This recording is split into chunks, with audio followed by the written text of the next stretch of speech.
झारखंड में हड़ताल पर जा रहे पीडीएस डीलर, पड़ेगा खाद्यान्न वितरण पर असर। झारखंड में पीडीएस डीलर लंबे समय से अपनी विभिन्न मांगों को लेकर आंदोलन कर रहे हैं, लेकिन हर बार आश्वासन के सिवा कुछ नहीं हुआ।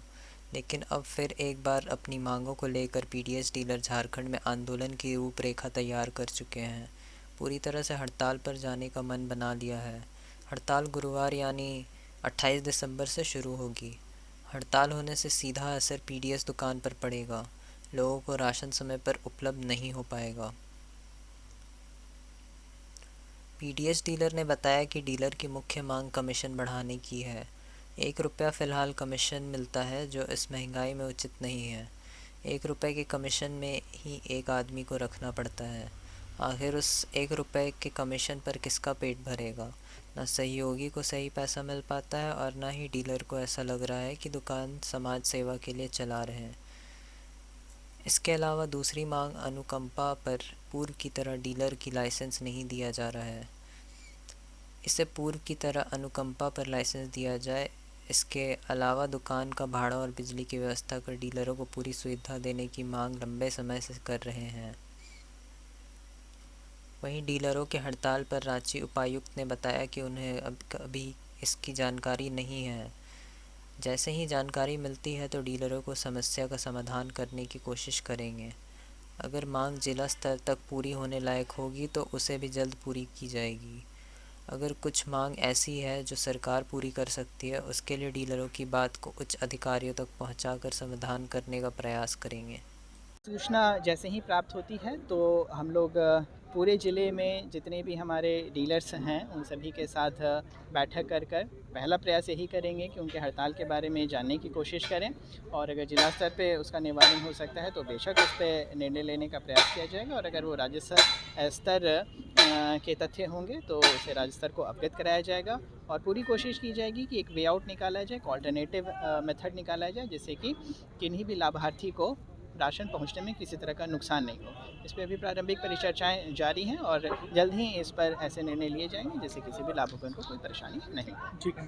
मांग है हम लोग का कि जो हम लोग को ये कोरोना काल में हम लोग जो सामान बांटे हैं, जो सभी लोग अपने घर में घुसा हुआ, हम लोग घर घर पहुंचाए हैं, उसका 1 पैसा भी कमीशन नहीं आ रहा, आज तक नहीं मिला। दूसर का कमीशन 1 रुपया हम लोग को मिल रहा है, उसको बढ़ाने के लिए हम लोग बोल रहे हैं कि इतना में दुकान का राजधानी में है, भाड़ा लगता है, एक आदमी को तोलने वाला रखा गया है, एक और भी खर्चे गिरता है, तो कम से कम उसको बढ़ा के 3 रुपया कर दिया जाए।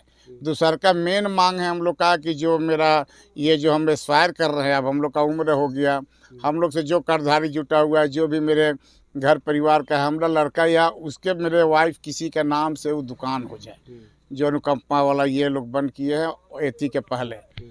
उसके पहले था, मतलब लॉकडाउन में बंद हुआ है, तो उसके पहले था, तो वो कम से कम चालू हो जाए और कमीशन कुछ बढ़ जाए। बाकी तो हम लोग तो कर रहे हैं और आगे करते रहेंगे। नहीं होता है, बहुत मतलब दिक्कत होती है, लेकिन एक चल रहा तो चला रहे, इसीलिए मांग करें कि कुछ बढ़ाया जाए।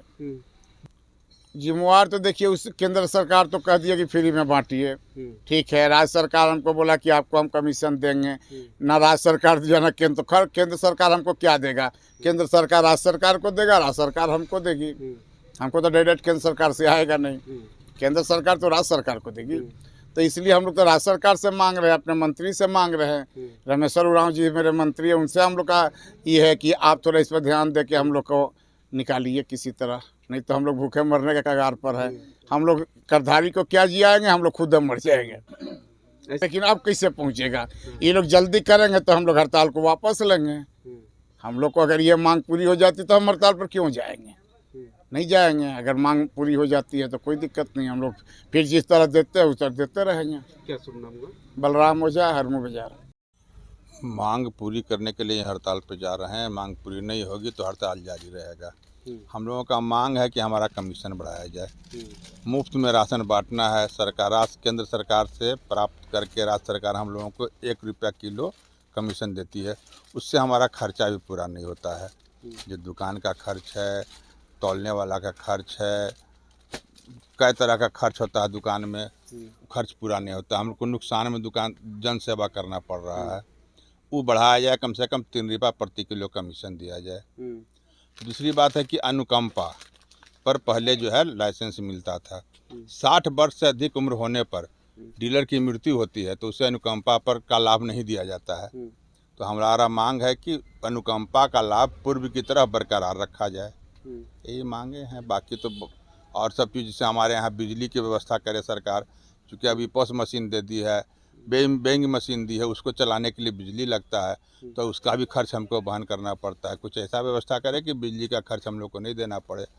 और तरह का जो खर्च है, दुकान का भाड़ा, तौलने वाला आदमी का खर्चा, बहुत तरह का खर्च है। सारा खर्च तो कहीं से अगर सोचा जाए तो एक आदमी को 30-40 क्विंटल अनाज मिलता है, 3-4 हज़ार रुपया कमीशन कहाँ से पूरा पड़ेगा? ना अपना पेट चलेगा ना अपने साथी का पेट चलेगा।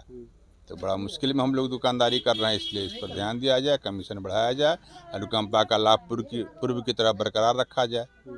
बस यही करीब 2 साल पहले से मिल रहा है। सर वही तो बताया हमने कि हम लोग को घर से नुकसान सह के व्यापार करना पड़ रहा है। योजना केंद्र सरकार की है, राज्य सरकार चाहे तो इसमें सहयोग करे तो हम लोग जैसे हो सकता है फायदा। अब केंद्र सरकार की योजना है, राज्य सरकार भी इस पर उदासीन है, कहीं हम लोगों को कोई सुनने वाला नहीं है। क्या होना चाहिए? होना चाहिए कि हम लोगों को मिलना चाहिए इतना कम से कम कि हमारा रोजी रोटी चल सके, गुजारा हो सके, परिवार का भरण पोषण कर सकें। क्या शुभ नाम है? मदन लाल चौधरी।